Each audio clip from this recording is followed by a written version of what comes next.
प्राप्नुवन्ति मामेव सर्वभूतहिते रताः। नमस्ते। आज हम श्री रामकृष्ण परमहंस के बारे में थोड़ी बातें करेंगे। श्री रामकृष्ण परमहंस को हम स्वामी विवेकानंद के गुरु के रूप में पहचानते हैं। श्री रामकृष्ण परमहंस की आज हम इसलिए बात करते हैं कि उनका जन्म फाल्गुन शुक्ल द्वितीया के दिन ईसु के 1836 वर्ष में माता चंद्रमणि देवी और पिता खुदीराम चट्टोपाध्याय के घर हुआ था। उनका जन्म का स्थान है कामारपुकुर, जो पश्चिम बंगाल में स्थित है। उनके जन्म से पहले माता चंद्रमणि देवी और खुदीराम चट्टोपाध्याय को, पिता खुदीराम चट्टोपाध्याय को अलौकिक घटना का अनुभव हुआ। माता चंद्रमणि देवी को शिव मंदिर में, अपने घर में शिव मंदिर में पूजा करते समय अपने गर्भ में दिव्य प्रकाश प्रवेश करता हुआ दिखाई दिया और उनके पिता खुदीराम चट्टोपाध्याय को स्वप्न में गदाधर विष्णु ने कहा कि वह यानी कि विष्णु पुत्र के रूप में उसके घर अवतार लेंगे। तो श्री रामकृष्ण परमहंस के जन्म से पहले ही माता चंद्रमणि देवी और खुदीराम चट्टोपाध्याय को भगवान विष्णु की ओर से और भगवान शंकर की ओर से अलौकिक घटना का अनुभव प्राप्त हुआ था।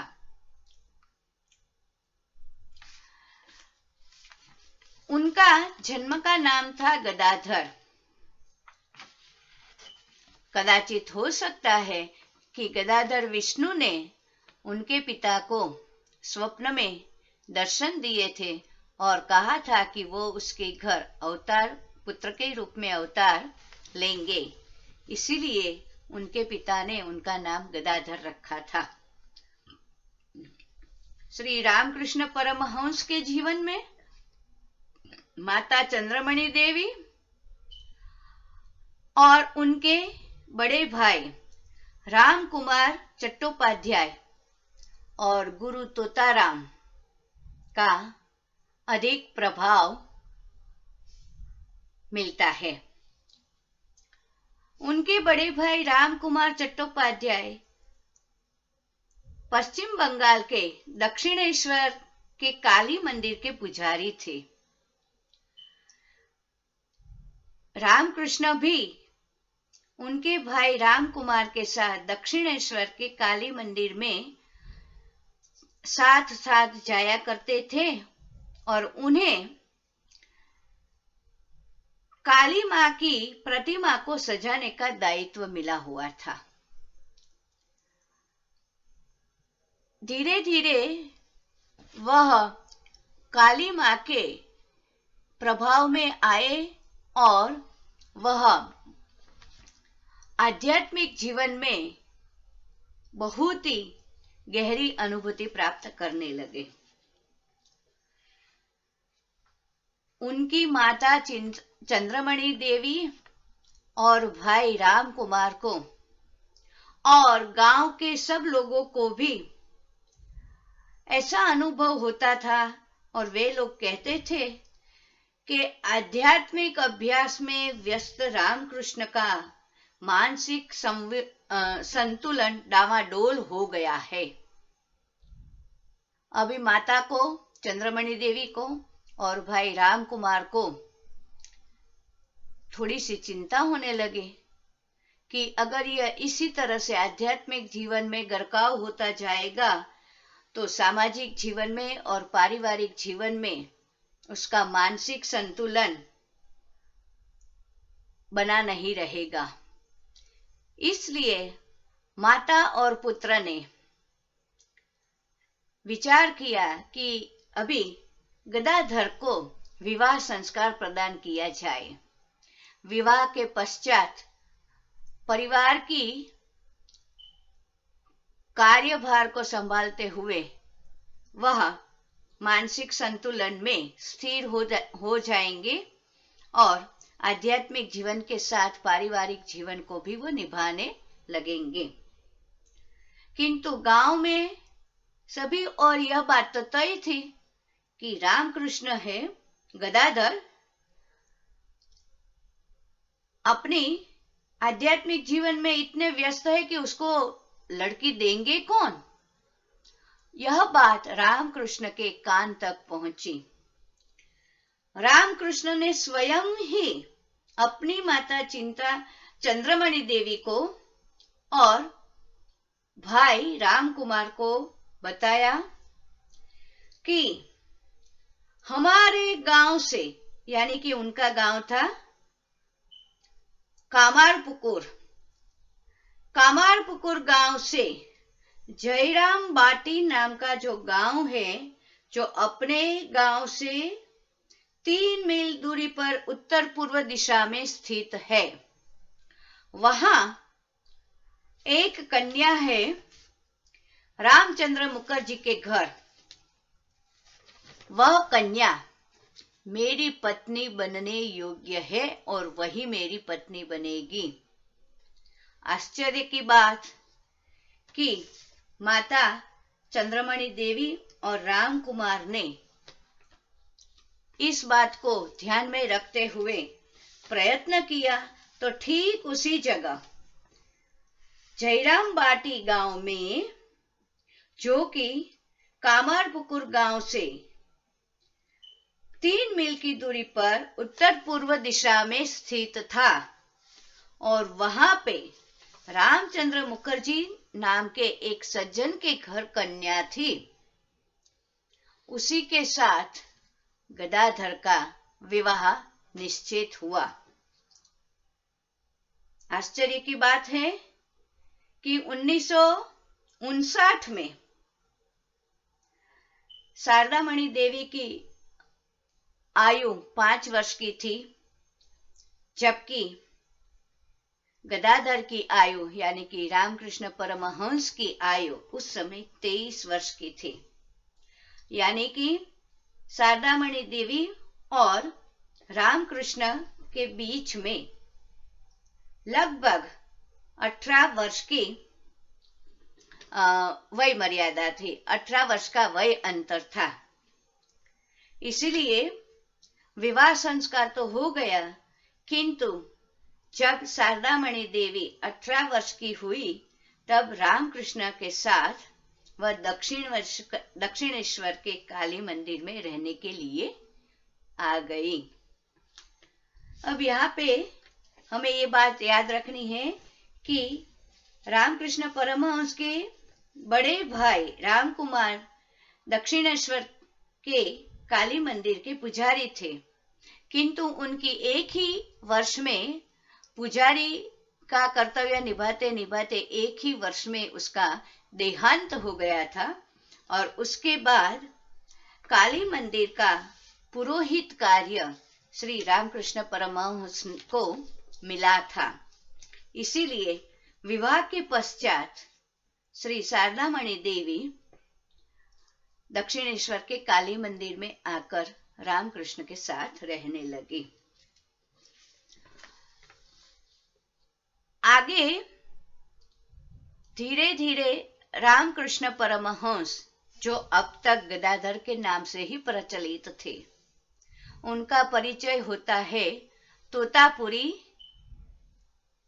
महाराज से, जिनका आध्यात्मिक जीवन में एक बहुत बड़ा नाम था। धीरे धीरे रामकृष्ण परमहंस उनसे आध्यात्मिक जीवन में आगे निकल गए और तोतापुरी महाराज ने उन्हें दीक्षा प्रदान की और दीक्षा प्रदान करने के पश्चात गदाधर को रामकृष्ण परमहंस इस नाम का संबोधन मिला। अब तक तो श्री रामकृष्ण परमहंस पूरे विश्व में आध्यात्मिक जीवन में ख्यात नाम थे। उनके पास उस समय के बड़े बड़े प्रखर प्रबुद्ध मानव लोग आकर विचार विमर्श करते थे, ज्ञान प्राप्त करते थे और आध्यात्मिक प्रवास पर आगे प्रगति करने का मार्गदर्शन भी प्राप्त करते थे।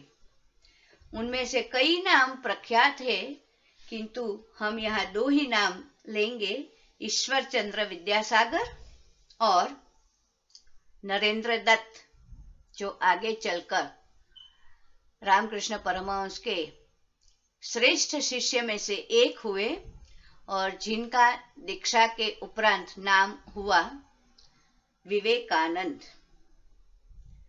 एक समय की बात है, रामकृष्ण परमहंस दक्षिणेश्वर के काली मंदिर में ही जीवन पर्यंत कार्य कर रहे थे।